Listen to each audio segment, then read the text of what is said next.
saya langsung saja. Bismillahirrahmanirrahim. Assalamualaikum warahmatullahi wabarakatuh. Waalaikumsalam warahmatullahi wabarakatuh.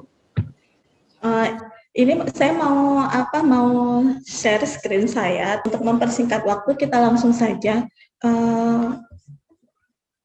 Sebentar. Kritik sastra Arab kontemporer, ya, judulnya ya, kritik sastra Arab kontemporer. Di poster webinar itu kan ada pendekatan juga ya. Pendekatan, kenapa kok saya nggak menyinggung pendekatan di sini gitu ya? Tidak menyinggung pendekatan, seperti yang teman-teman semua sudah ketahui bahwa pendekatan dalam penelitian sastra itu kan mengikuti pendapatnya Abrams ya, apa yang ditulis Abrams di tulisannya itu ada ekspresif, mimesis, objek dan pragmatis gitu ya. Kok saya nggak memasukkan kata-kata pendekatan di sini, karena di ilmuwan sastra kita itu cenderung tidak bisa membedakan, maksudnya kita tidak bisa membedakan antara pendekatan dan teori kritik sastra gitu. Jadi antara teori kritik sastra dan pendekatan itu dianggap satu saja gitu. Ada yang biasanya di judul analisisnya itu sudah menggunakan teori dan terus menggunakan pendekatan lagi.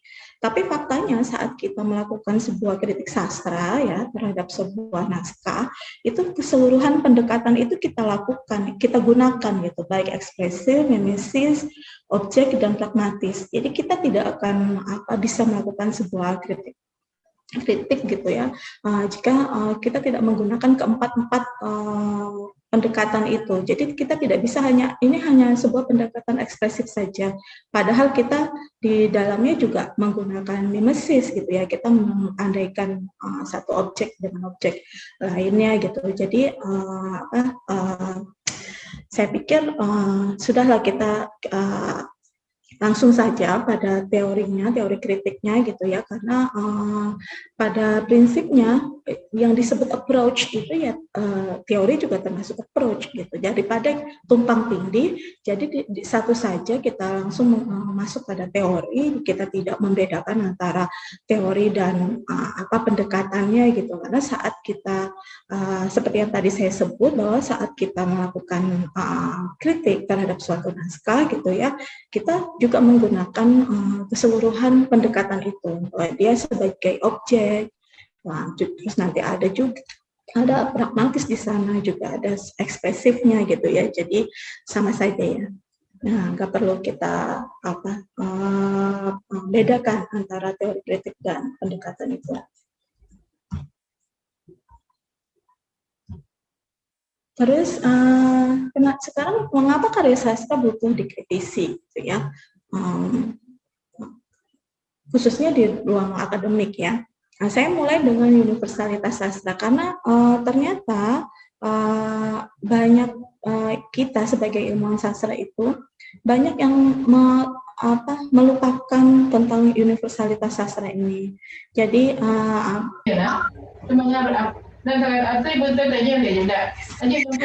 double. Kita menganggap bahwa penelitian kita ini sebuah paradigma juga, jadi ini juga sebuah mindset ya yang harus kita dan perspektif sekaligus gitu yang harus sama-sama kita pahami bahwa tidak ada yang namanya teori kritik sastra khusus gitu ya, daerah tertentu atau negara tertentu. Dulu ilmuwan sastra Indonesia itu pernah bersidang berkali-kali untuk menemukan sebuah konsep kritik sastra yang khas Indonesia gitu, karena menurut mereka seluruh teori kritik sastra itu berasal dari Barat dan banyak hal yang dari budaya Indonesia ini yang tidak bisa di-cover oleh kritik sastra, teori kritik sastra Barat menurut mereka. Tapi setelah berkali-kali seminar, berkali-kali diskusi, tetap sampai sekarang kita tidak menemukan satu jejak pun ya tentang adanya sebuah teori kritik sastra khusus Indonesia, itu tidak ada gitu ya. Termasuk juga kritik sastra khusus Arab gitu. Kenapa? Karena yang sedang kita bicarakan adalah sebuah produk sastra yang sifatnya itu universal. Gitu.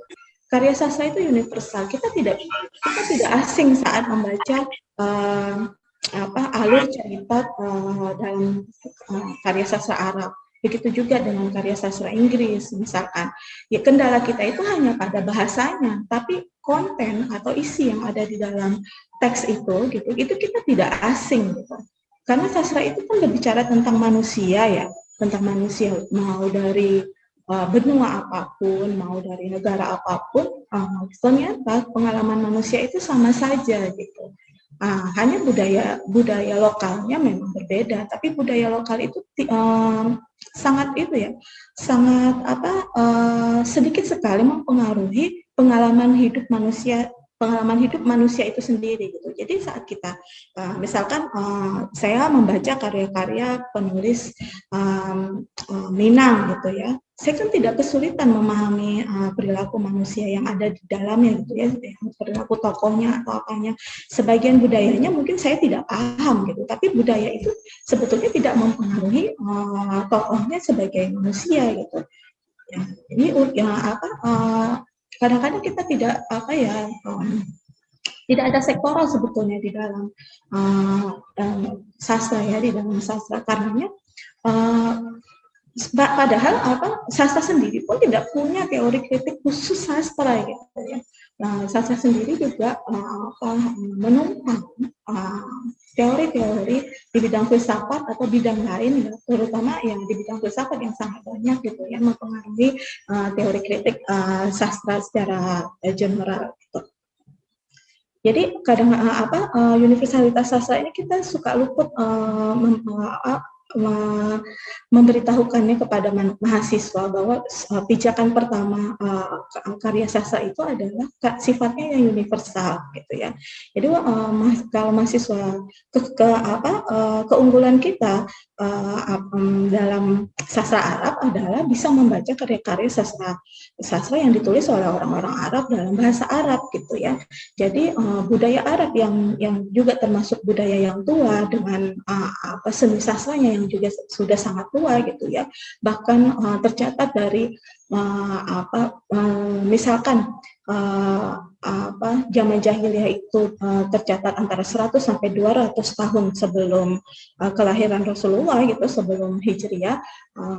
Sastrawan Arab yang sudah dicatat orang Arab itu bahkan ada yang usianya 400 tahun sebelum Hijriah atau bahkan 1000 tahun sebelumnya juga ada gitu yang sifatnya masih sastra lisan ya, tapi mereka mencatat nama-nama sastrawan di era tersebut. Jadi jauh sebelum era jahili yang tercatat di dalam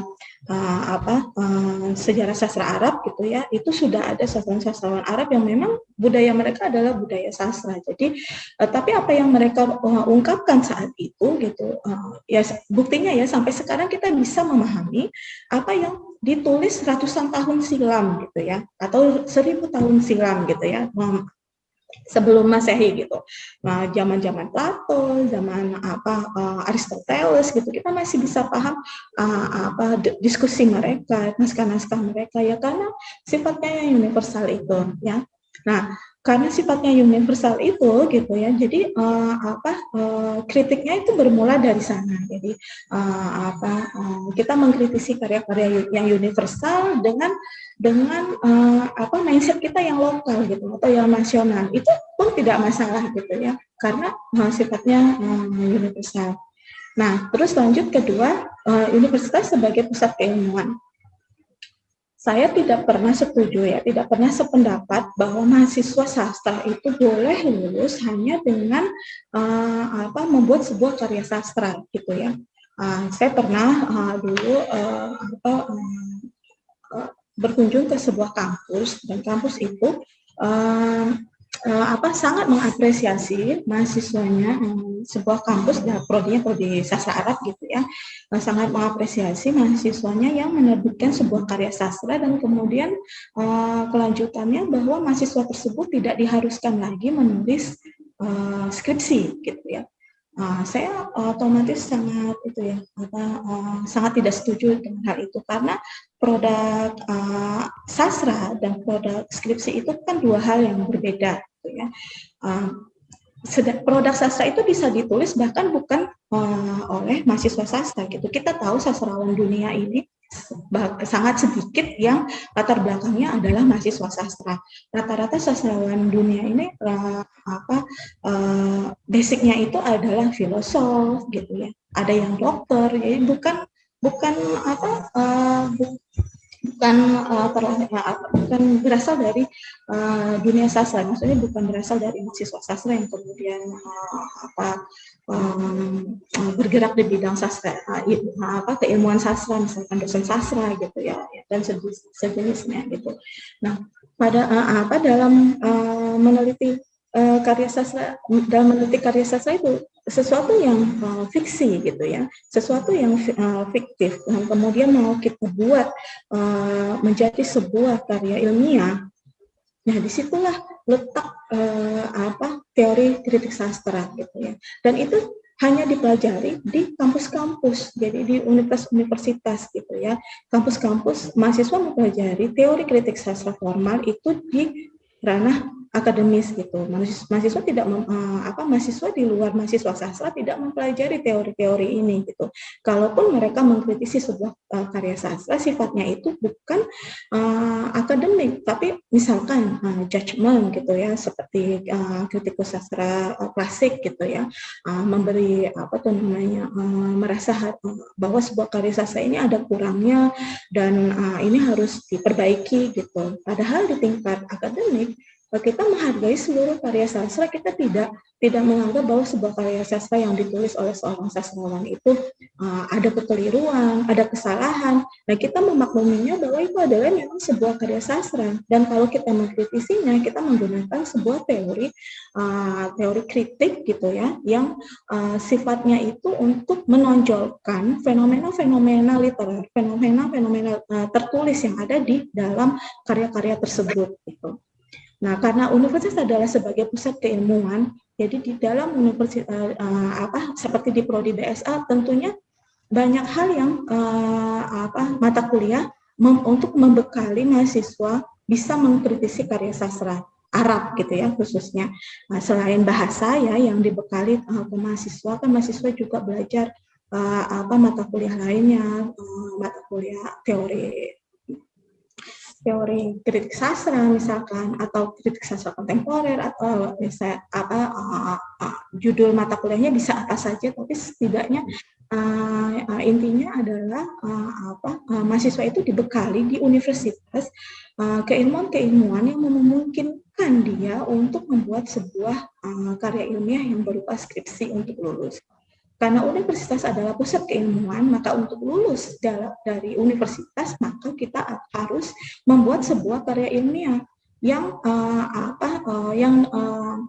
sifatnya itu baru bisa disahkan atau baru mendapat lembar pengesahan setelah diuji. Nah, bagaimana mungkin sebuah karya sastra bisa melewati proses ini? Karya sastra itu kan ditulis hasil pemikiran sastrawannya secara personal ya kan. Kita tidak pernah menguji karya sastra seperti kita menguji karya ilmiah lainnya. Dan di dalam seperti menguji skripsi ya kalau di level S1, dan di dalam penerbitan sebuah karya sastra itu hanya butuh seorang editor, bukan tim penguji. Dan dalam penulisan karya sastra itu pun kita tidak butuh keilmuan lainnya, dalam artian apakah kita sebagai sastrawan saat menulis karya sastra butuh teori sastra gitu, tidak kan, gitu. Terus apakah kita sebagai sastrawan butuh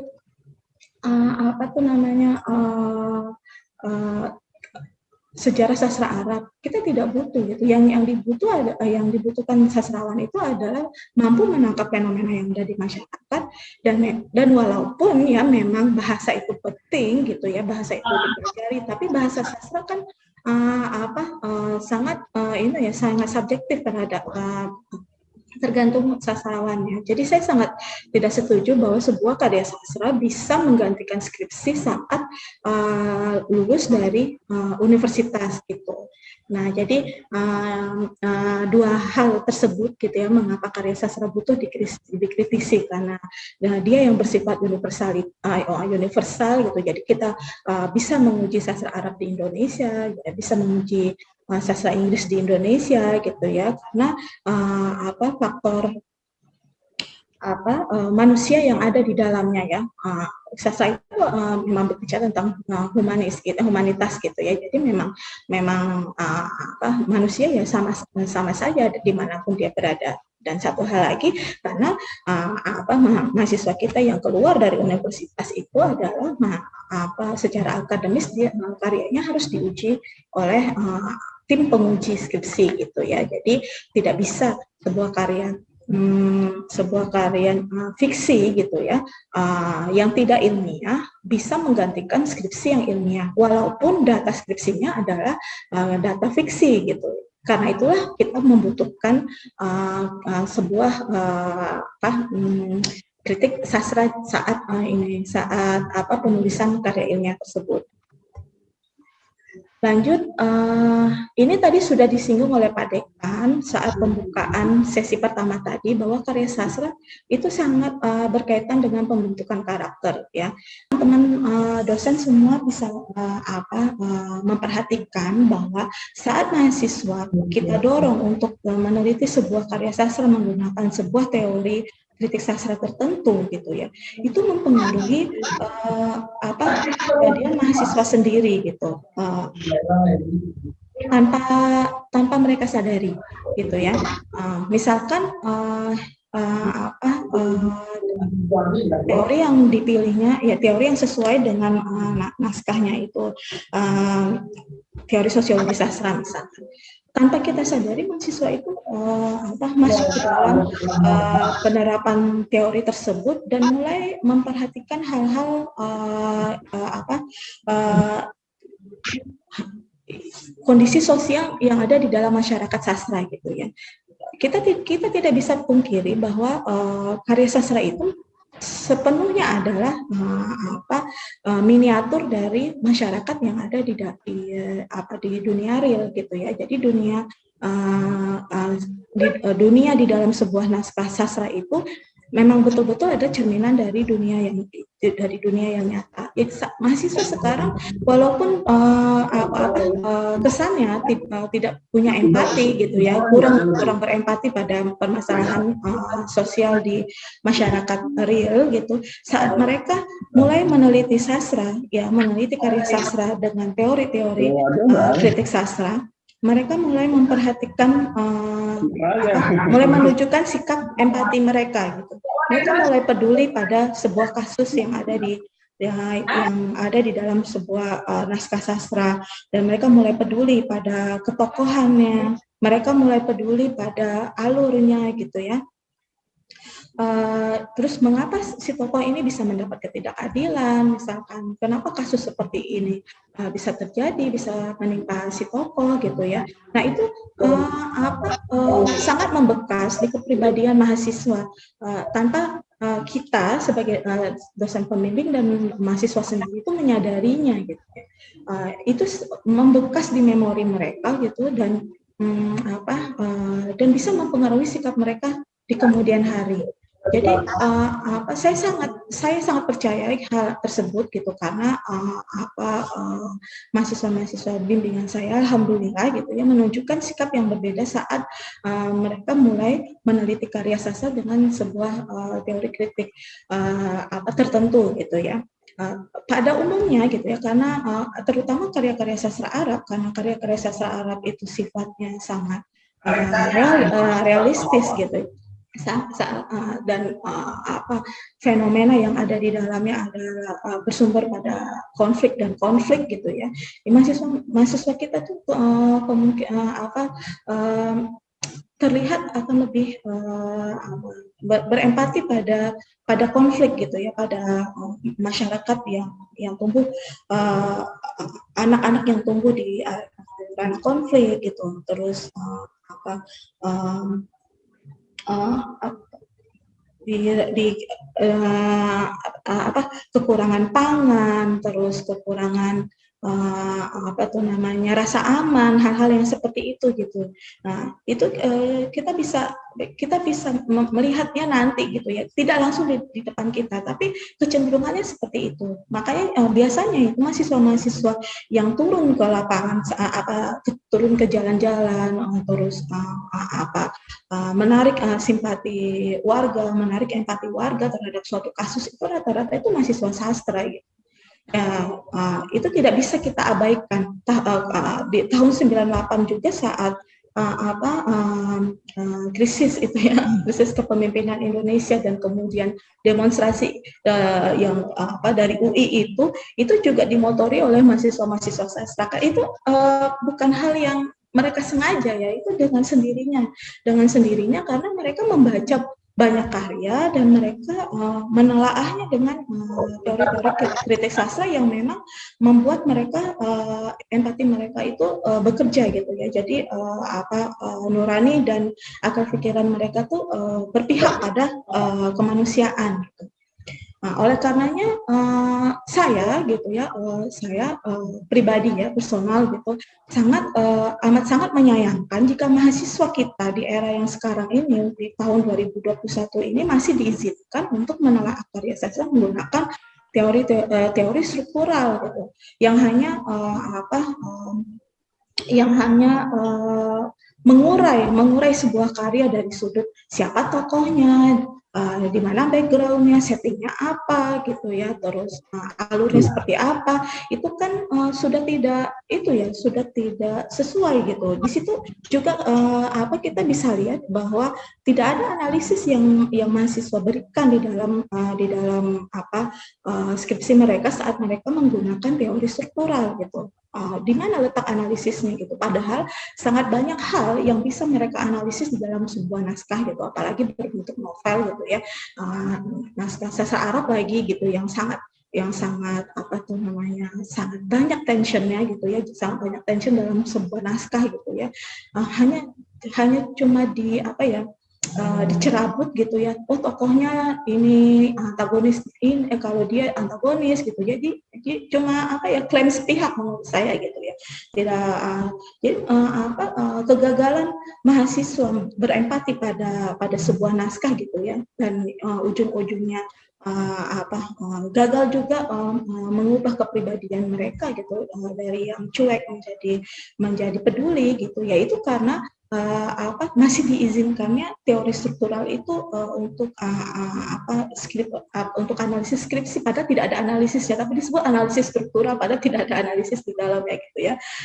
Di sana gitu saya berani mengklaim seperti itu gitu.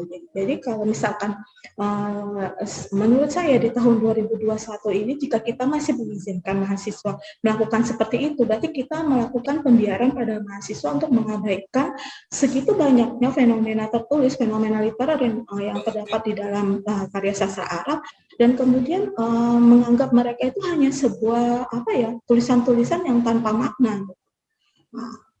Jadi tidak ada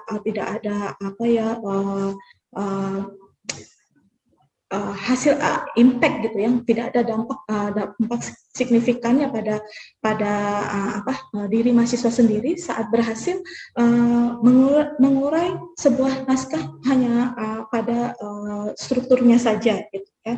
Jadi hanya betul-betul penelitian intrinsik, bahkan yang sebetulnya memang sudah tidak layak kita pergunakan lagi, karena Prof. Samsul saja menyebut bahwa saat beliau kuliah itu beliau dulu sudah menggunakan teori itu. Kita bayangkan Prof. Samsul yang tahun besok itu usianya 70 gitu ya, dulu saat kuliah mengenal teori itu, dan sekarang mahasiswa kita masih menggunakan teori itu gitu. Itu kan tidak maksudnya tidak berarti sudah tidak signifikan dan sudah tidak sesuai zaman. Meskipun teori-teori kritik sastra kontemporer yang disebut kontemporer itu juga bukan lahir tahun 2000-an ini gitu ya, juga lahir di tahun 80-an, 90-an, tapi gelombangnya yang mereka bawa gitu, gelombang efek yang mereka bawa itu terasa sampai saat ini. Ya, saya lanjut. ini yang inti dari apa yang akan kita perbincangkan pada hari ini, teori-teori analisis dan dalam kurung sastra kontemporer. Mengapa saya sebut seperti ini? Karena teori-teori analisis itu mengikuti perkembangan perkembangan penulisan karya sastra, gitu ya. Jadi bagaimana mungkin teori analisisnya muncul lebih dulu dibandingkan naskahnya, gitu ya, dibandingkan karya sastranya. Jadi teori-teori analisis itu memang mengikuti perkembangan sastra kontemporer saat ini. Yang dulunya orang tidak terpikirkan bahwa di dalam karya sastra itu bisa memuat setiap saya menyebut sastra itu yang saya maksud sastra Arab ya, teman-teman semua. Di dalam sastra Arab itu berkembang tema-tema yang mungkin dulu sama sekali tidak dibayangkan, seperti sekarang misalkan LGBT, gitu ya, tentang pembunuhan, kasus-kasus kriminal yang sadis, gitu ya. Karena dulu anggapannya bahwa naskah karya sastra Arab itu selalu berkaitan dengan keislaman. Nah, mahasiswa sekarang, mahasiswa sampai sekarang itu masih terjebak pada mindset seperti itu, bahwa menganggap bahwa karya sastra Arab equal sama dengan karya sastra Islam, gitu. Nah, saya bilang ya tidak seperti itu. Saya pernah dibangunkan mahasiswa tengah malam ya, dia ngechat saya, gitu, nge-WA saya hanya untuk menanyakan agamanya Mahmud Darwish itu apa sih, Bu, gitu ya. Nah, terus saya bilang, ada apa dengan agamanya Mahmud Darwish, gitu kan? Ya kalau dia bukan Islam, saya nggak mau meneliti puisinya, gitu. Loh, itu hal yang aneh juga. Jadi karena nama itu juga yang harusnya terlepas dari dalam kritik sastra ya, dalam penerapan kritik sastra, karena kita tahu bahwa saat kita meneliti karya sastra, yang kita teliti adalah isi dari naskah tersebut ya, isi dari naskah karya tersebut. Kita tidak bisa menjustifikasi, menghakimi apakah tokoh yang di dalam karya itu muslim atau bukan, apakah si penulis muslim atau bukan, gitu ya, dan hal yang lainnya, apakah dia Masri, gitu, apakah dia orang Mesir, apakah dia orang Yaman, ataukah dia orang Libanon. Kita tidak bisa seperti itu. Kita baru bisa masuk ke secara sosiologis, masuk ke dalam masyarakat si penulis kalau kita menggunakan teori sosiologi misalkan, atau teori struktural genetik, gitu ya. Selebihnya kalau kita tidak menggunakan itu, kita tidak perlu mengetahui latar belakang si penulis, rasnya, gitu ya, secara ras, gitu, secara sara, gitu ya. Oke, lanjut sebentar. Nah, ya, ini mungkin teman-teman semua dari beberapa pilihan teori kontemporer yang saya tuliskan di slide ini, mungkin teman-teman sudah pernah tahu atau bahkan sudah pernah menggunakannya. Hanya ini masih termasuk jarang digunakan oleh mahasiswa kita, yang biasanya itu kalau sudah pindah dari level struktural itu biasanya terjebak pada analisis sosiologi sastra, psikologi sastra, gitu ya. Dan psikologinya juga masih terjebak pada psikoanalisis, padahal psikologi teori-teori psikologi itu sekarang sudah sangat banyak. Jadi seperti yang tadi saya sebut bahwa tidak ada bahwa naskah sastra itu tidak punya teori kritiknya sendiri, gitu. Jadi semua, karena dia berbicara tentang manusia, dan apa yang berkaitan dengan manusia itu, kejadian apa yang berkaitan dengan manusia tersebut yang menjadi fenomena literer dalam naskah, itu yang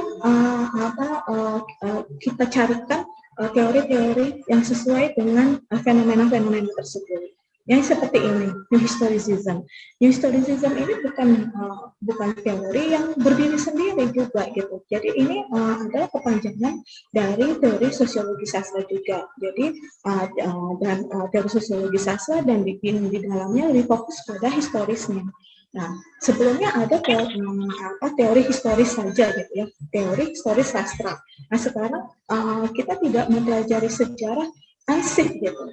Dan karena sejarah itu ternyata tidak bisa kita percayai 100% karena di dalam penulisan sejarah itu menurut ilmuwan menurut ilmuwan sastra dan ilmuwan sejarah ternyata dalam penulisan sejarah itu selalu terhubung dengan kekuasaan. Jadi siapa penguasa saat itu dia yang memproduksi sejarah. Karena itulah akhirnya mereka membuat teori baru yang disebut New Historicism. New Historicism ini bahkan mereka lebih percaya naskah sejarah yang ditulis cerita sejarah yang ditulis di dalam karya sastra dibandingkan sejarah yang ditulis oleh penguasa gitu. Nah, jadi kemunculan New Historicism ini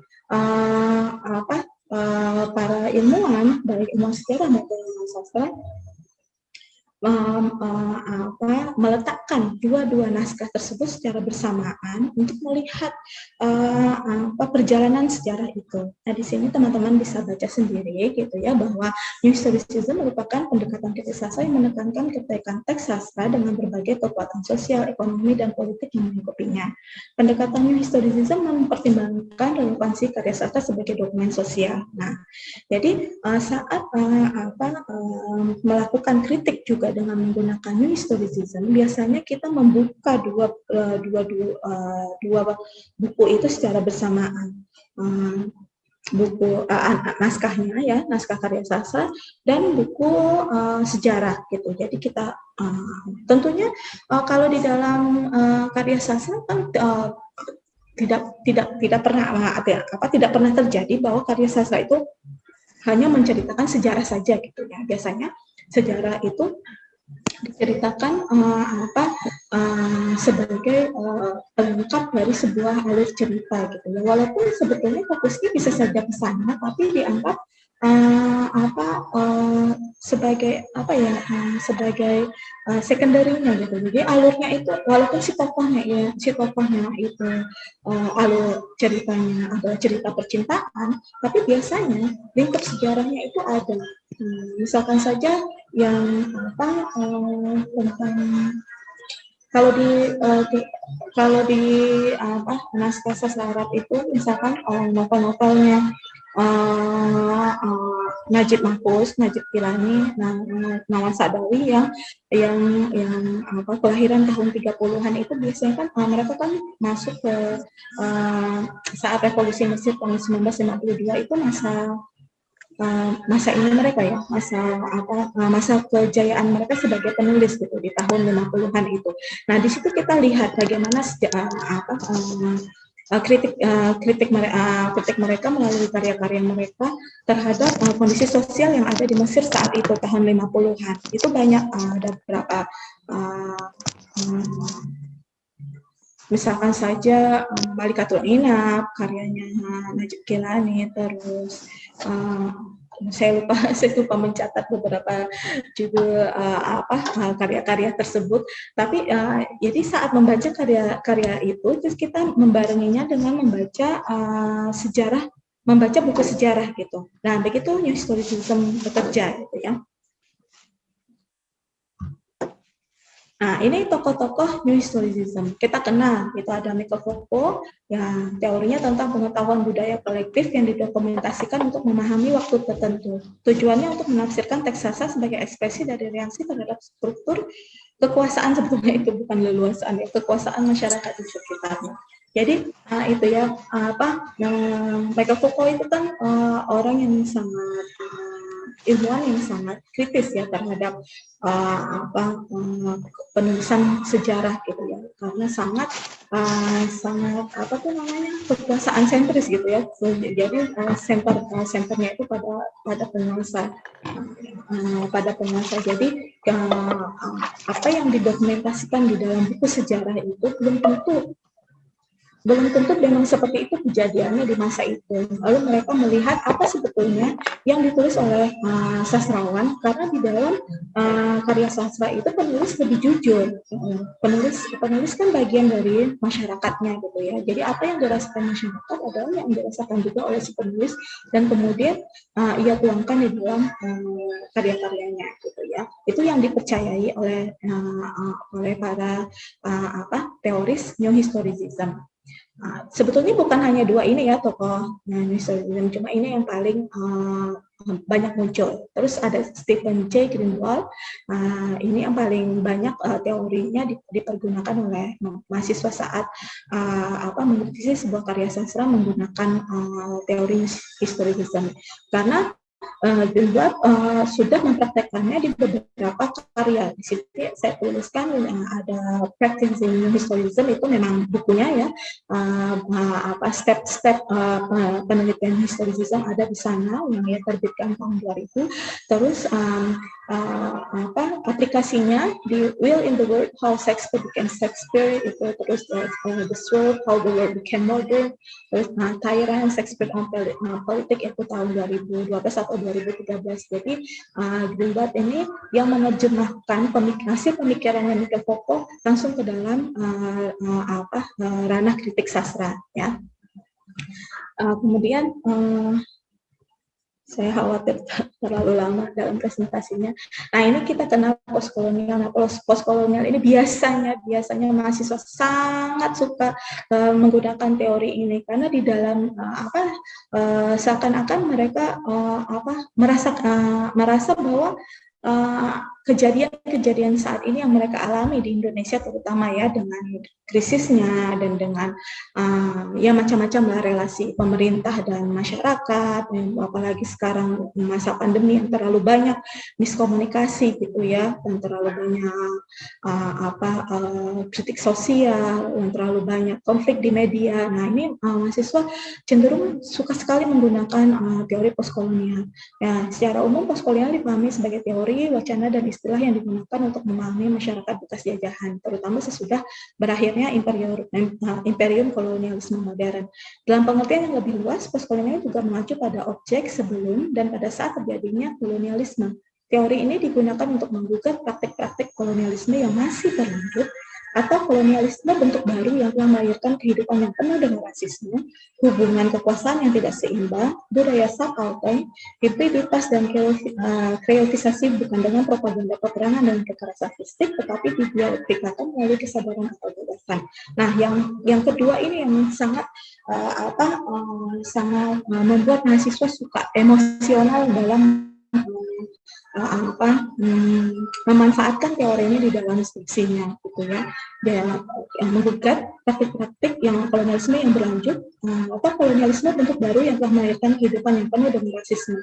Ya, kita tidak dapat mungkiri bahwa memang dunia saat ini sedang berada di dalam masa postkolonial ini. Tidak ada penjajahan, tapi tidak ada penjajahan secara nyata di atas kertas, maksudnya Indonesia masih dijajah Jepang, Amerika atau apa gitu ya, tapi secara fisik, tapi cara berpikir gitu ya, cara bersikap itu kita masih dijajah gitu ya, masih dijajah. Mahasiswa kadang-kadang menyadari bahwa mereka memang sangat terjajah secara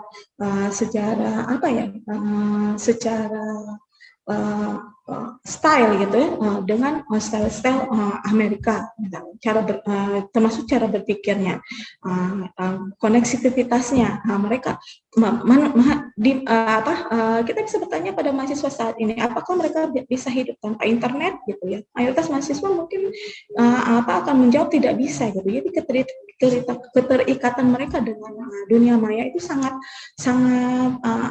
tinggi, dan sebagian kita menganggapnya bahwa itu adalah bentuk penjajahan gaya baru gitu ya bagaimana kita bahkan kita sendiri mungkin tidak bisa tidak memegang gadget dalam satu hari gitu ya.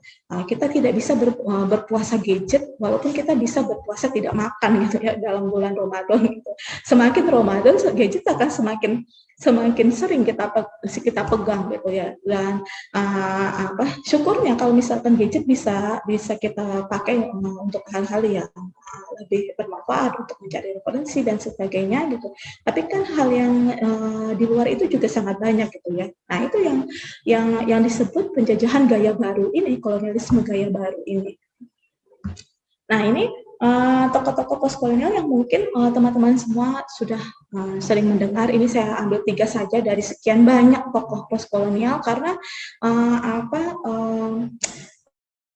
fenomena-fenomena yang seperti tadi ya, seperti rasisme, terus subaltern, kekuasaan tidak seimbang, ini kan sangat mempengaruhi kehidupan masyarakat kita ya. Kita tahu dari semua negara di dunia ini sekarang sedang berada di krisis itu gitu.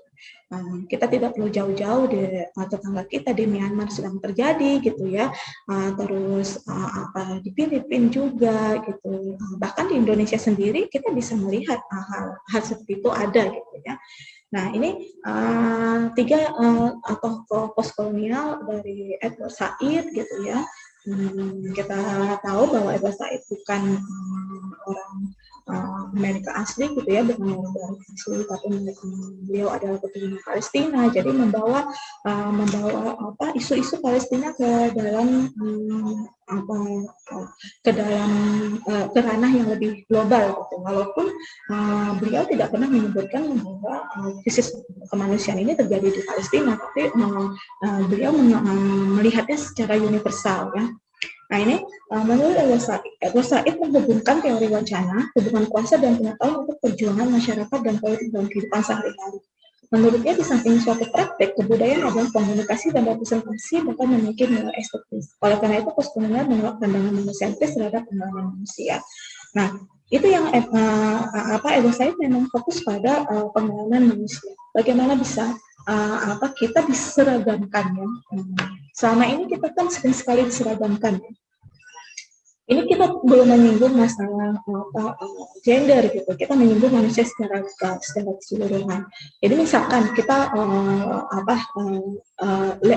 bahkan orang Indonesia sendiri sekarang memberontak atas label bahwa masyarakat Indonesia itu adalah masyarakat yang ramah tamah gitu ya. Ya, kita tahu beberapa pekan lalu itu muncul hasil survei bahwa orang Indonesia itu sangat marah di dunia maya gitu ya, di medsos itu sangat kasar, pemarah dan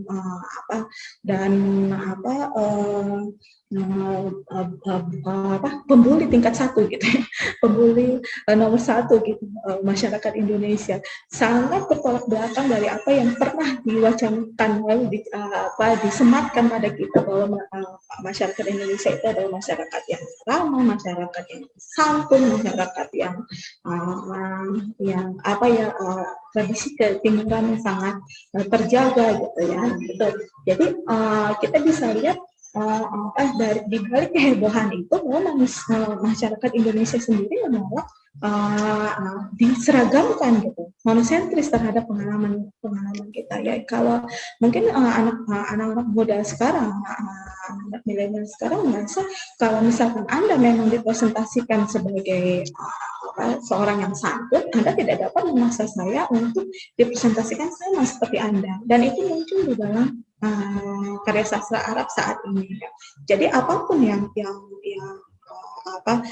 menjadi pikiran si sastrawan Arab itu akan ia tuang di dalam karyanya tanpa peduli apakah ini dianggap melanggar norma atau apa gitu. Karena ya memang manusia itu harus menceritakan manusia itu tidak bisa disamaratakan. Jadi kalau misalkan orang Indonesia menganggap orang Arab ada seperti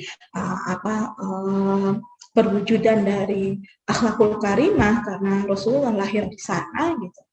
Ternyata kita temukan di karya sastra tidak seperti itu gitu ya. Sama saja seperti kita ya, balik lagi kepada universalitas tadi. Nah, kemudian ada Homi Bhabha yang terkenal dengan istilah hibriditas dan mimikrinya, yang menciptakan istilah ini gitu ya dalam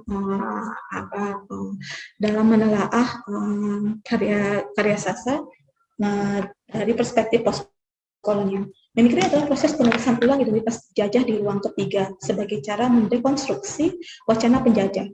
Terus penyelarasan diri dengan identitas penjajah justru dimaksudkan untuk memalingkan wajah dari kuasa penjajahan itu. Sedangkan hibriditas adalah silang budaya, baik intrinsik maupun ekstrinsik, yang muncul di masyarakat dalam berbagai bentuk. Contohnya bahasa dan sikap. Pemikiran dari oposisi yang menghasilkan dikotomi itu ya. Jadi Homi sangat memberontak pada oposisi biner gitu ya. Oposisi biner ini misalkan berjuis dan proletar gitu ya, terus kaya dan miskin gitu ya, terus penguasa dan masyarakat. Nah itu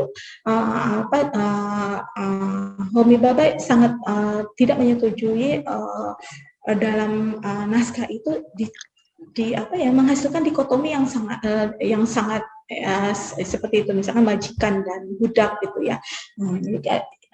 Lihat dia sebagai manusianya gitu ya. Nah terus bagaimana mimikri ini menjadi seorang budak misalkan yang biasanya kalau di dalam karya-karya sastra klasik itu sering digambarkan hanya memakai celana bawahan gitu, bertelanjang dada gitu ya, terus dipukuli gitu ya, tidak diberi makan atau seperti itu ya, yang mendapat perlakuan sangat kasar. Kemudian misalkan dia sudah bisa naik ke level taraf kehidupannya lebih baik, dia akan menggunakan pakaian yang sama persis dengan apa yang dipakai oleh tuannya dulu. Dan dulu masyarakat Indonesia ya kita tahu tokoh-tokoh bangsa kita yang kemudian bersekolah di Eropa gitu ya, kemudian memakai pakaian ala Eropa seperti yang dikenakan oleh Karno, Bung Hatta, itu untuk ini seperti tadi yang disebut di sini, sebagai cara mereka untuk mendekonstruksikan wacana penjajah itu. Jadi misalnya, ya saya adalah bangsa yang terjajah. Waktu itu Bung Karno dan Bung Hatta menggunakan baju yang sama persis dengan apa yang digunakan oleh penjajah kita gitu, untuk menunjukkan bahwa sebetulnya level kita itu sama gitu. Jadi hanya untuk memperlihatkan bahwa kami juga mampu seperti Anda semua gitu ya, duduk di satu tempat yang sama gitu. Kalau Anda penjajah tapi kami tidak mempertuankan Anda semua gitu ya. Jadi untuk menunjukkan seperti itu. Jadi kalau di dalam ininya ranah sastra biasanya itu untuk mengolok-olok ya, untuk mengolok-olok penjajah bahwa mereka tidak lebih baik dari kita yang terjajah gitu ya. Itu dari perspektif Homi Bhabha. Kemudian ada Gayatri Spivak yang sangat concern pada subaltern gitu, kelompok marginal yang ia sebut marginal gitu ya, sebutan untuk seluruh subjek yang tertekan, lemah dan marginal gitu. Kalau di dalam kolonial itu disebut others, kan saat kita dijajah Belanda ya, kita disebut pribumi gitu ya. Mereka ada sebutan khusus lah buat orang yang terjajah gitu ya. Mereka menyebut kita pribumi itu adalah others selain mereka gitu ya. Nah, jadi kaum terjajah itu sudah pasti inferior dan bisu. Kita tahu, kita sudah mengalami masa-masa itu gitu ya, nenek-nenek kita gitu. Dan Spivak menunjukkan bahwa dalam kolonialisme tidak hanya terjadi penaklukan fisik, tapi juga penaklukan pikiran, jiwa, dan budaya. Nah ini, jadi kesamaan cara berpikir postkolonial itu adalah pada bahwa penjajahan itu tidak hanya fisik, tetapi yang paling mengkhawatirkan saat ini adalah saat kita dijajah secara pikiran, jiwa, dan budaya. Nah, kalau Spivak lebih jauh, Spivak sering sekali menganggap bahwa kadang-kadang orang yang terjajah itu tidak merasa terjajah, dan dia merasa bahwa apa yang dia lakukan itu adalah memang seharusnya apa yang dia lakukan gitu ya. Padahal posisinya dia sedang terjajah dan dia tidak bisa mengutarakan apa yang seharusnya bisa dia utarakan. Karena posisi itu kita tahu ya, beberapa waktu silam itu di Indonesia sedang ramai penolakan terhadap feminisme gitu ya, karena menganggap bahwa memang kita sebagai perempuan ini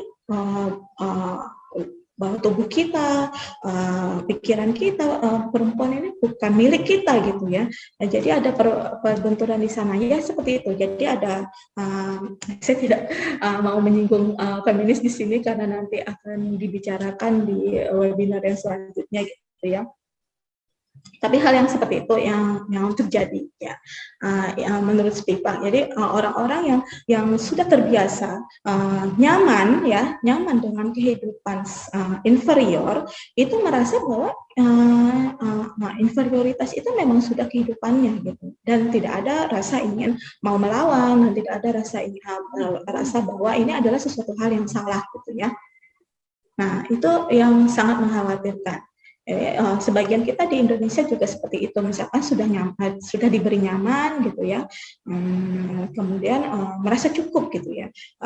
Misalnya petani di daerah walaupun dimanfaatkan luar biasa oleh tengkulak misalkan, atau pejabat yang di daerahnya gitu ya, tapi karena dianggap bahwa kehidupan petani itu ya serba cukup saja. Kalau Anda cukup, anak Anda bisa sekolah ya, tidak perlu membayar sekolah karena ada dana BOS gitu, tidak perlu membayar perawatan karena ada JKN misalkan kalau sakit gitu. Itu mindsetnya itu ya itu sudah kehidupan yang disyukuri, padahal seharusnya mereka bisa lebih dari itu, tapi karena selalu ditanamkan pikiran bahwa kehidupan seperti itu lebih nyaman gitu, Anda tidak perlu menghabiskan banyak waktu untuk memikirkan hal-hal di luar apa yang Anda kerjakan, misalkan bertani, mencangkul dan sebagainya gitu ya. Lebih enak hidup nyaman seperti ini kan, serba cukup. Nah, itu kan mindset yang di sebagian orang itu dianggap itu pola pikir penjajah juga ya. Jadi walaupun di satu sisi sikap nerimo seperti ya, menerima dengan ikhlas gitu ya, dan tidak merusak hati dan pikiran dengan hal-hal yang ingin lagi lebih gitu ya. Itu seakan-akan ada sikap yang baik gitu.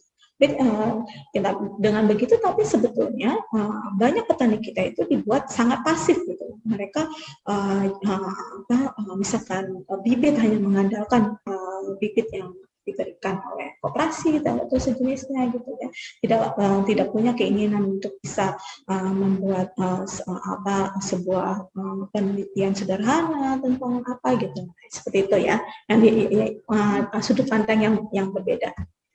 Oke, kita terus masuk ke ekokritisisme. Apa sih ekokritisisme? Ya, ekokritisisme adalah perspektif kajian yang berusaha menganalisis sastra dari sudut pandang lingkungan. Kajian ini berupaya mengamati bahwa krisis lingkungan tidak hanya menimbulkan pertanyaan teknis, ilmiah, dan politik, tetapi juga persoalan budaya yang terkait dengan fenomena sastra. Ekokritisisme dapat membantu menentukan, mengeksplorasi, dan bahkan menyelesaikan masalah ekologi dalam pengertian yang lebih luas. Nah, itu tidak bisa dipungkiri bahwa kita pun dulu sering ya membaca karya-karya sastra. Kalau di Indonesia itu banyak karya-karya sastra yang menggambarkan bagaimana indahnya Indonesia ini, dan kita merasa bangga setelah membacanya bahwa kita hidup di alam yang seperti ini. Sama halnya dengan karya sastra Arab. Dan mengapa sekarang perlu kita melihat bahwa sangat banyak sumber daya alam di Arab, di tanah Arab itu rusak ya, di negara apapun di Timur Tengah itu rusak akibat konflik gitu ya. Bagaimana masyarakat bisa peduli pada alam, padahal mereka kehidupan mereka sendiri itu sedang kritis gitu. Mereka harus pergi dari tempat tinggal mereka gitu ya. Mereka harus hijrah ke negara yang mereka tidak pernah kenal sebelumnya gitu. Terus hanya melarikan diri dari konflik, di dalam perjalanan pun mereka berjuang antara hidup dan mati gitu. Bagaimana bisa mereka peduli pada lingkungan sedangkan kehidupan mereka sendiri sedang terancam gitu ya. Tapi bagaimanapun juga gitu ya, syiar di dalam syiar tentang lingkungan di dalam sastra ini sangat sangat penting gitu, karena banyak hal yang akhirnya bisa selesai kalau misalkan dituangkan ke dalam karya sastra gitu ya. Jadi daya jangkaunya itu beda saat orang membaca berita di koran ya tentang kerusakan lingkungan, mereka hanya sekedar oh ya seperti itu ya gitu ya, empatinya itu kurang. Tapi saat kerusakan lingkungan itu diceritakan di sebuah karya sastra, ada pengantar ke arah sana, ada kayak ada cerita tentang mengapa itu bisa terjadi gitu. Empati kita akan muncul dan kita berusaha untuk menjadi bagian untuk memulihkan kondisi yang rusak itu. Biasanya seperti itu ya. Nah, jadi itu dampak yang biasanya memang kita rasakan saat kita membaca karya sastra. Dan ekokritisisme ini tidak hanya berdiri sendiri gitu. Nanti ada juga ekofeminisme kalau di ranah feminisnya gitu ya. Bagaimana perempuan-perempuan tergerak untuk menjadikan isu lingkungan ini menjadi hal yang penting ya. Lalu ini tokoh-tokohnya, saya rasa saya khawatir saya terlalu banyak berbicara, jadi mungkin ini nanti bisa teman-teman baca sendiri ya. Nah ini estetika pastoral yang ada di dalam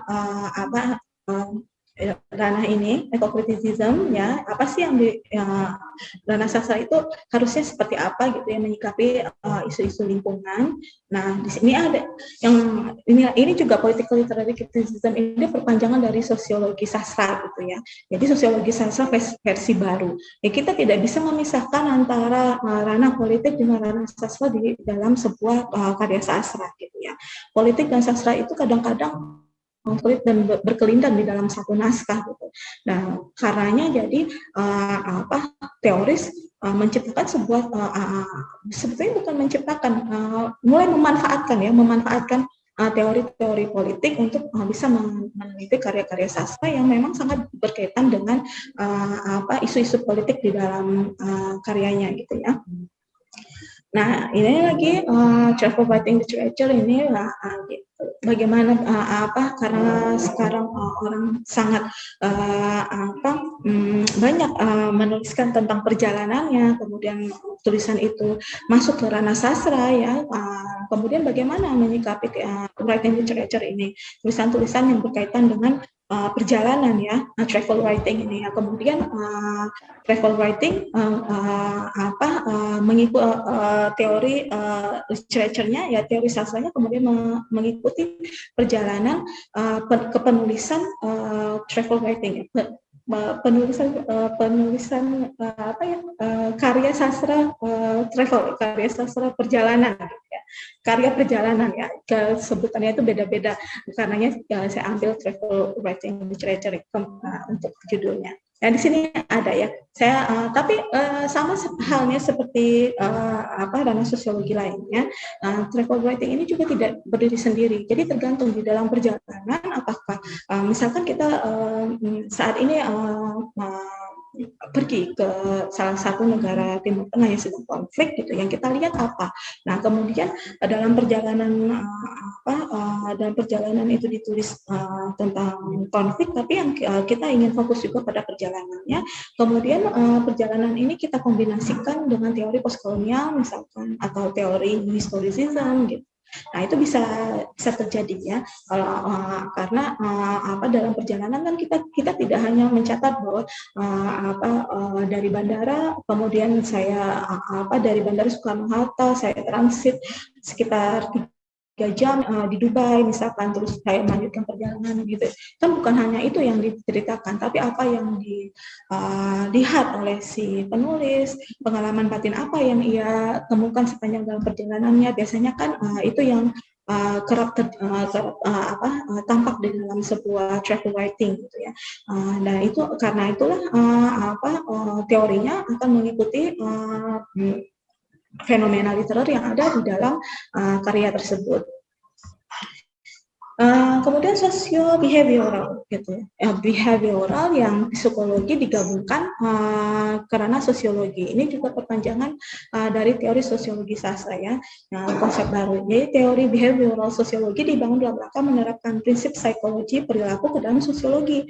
Teori ini memusatkan perhatiannya kepada hubungan antara akibat dari tingkah laku yang terjadi di dalam lingkungan aktor dengan tingkah laku aktor. Jadi uh, bukan pada karakter si tokoh, tapi bagaimana perilaku ini mempengaruhi orang lain dan ada timbal baliknya. Jadi perilaku dia mempengaruhi orang lain di lingkungan sosialnya dan kemudian mempengaruhi sikap gitu. Jadi ada hubungan timbal balik. Nah ini yang social behavioral ini. Nah, kalau kita langsung bilang, oh ini masuk karena psikologi sastra gitu ya. Nah sekarang tidak gitu. Jadi ada social behavioral, sebetulnya apa sih yang mau dilihat dari karakternya, dari si tokoh itu. Kalau bukan karakter inside dia, ya yang di dalam diri dia, berarti bisa menggunakan ini, bisa menggunakan social behavioral ini.